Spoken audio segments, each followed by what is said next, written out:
In front of me is Xiaomi 14 Ultra, and today I would like to show you how you can apply Apple layout on this Android.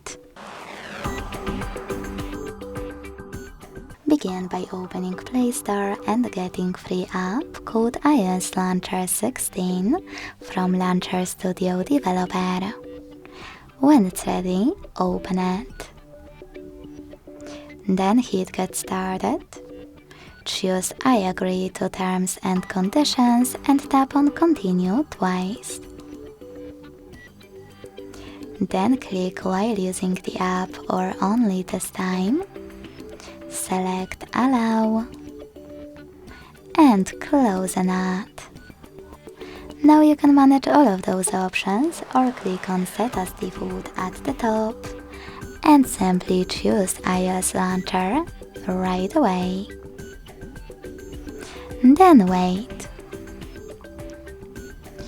As you can see, Apple layout was applied successfully on my Xiaomi. To switch between your layouts, you can always go back to the same Launcher app.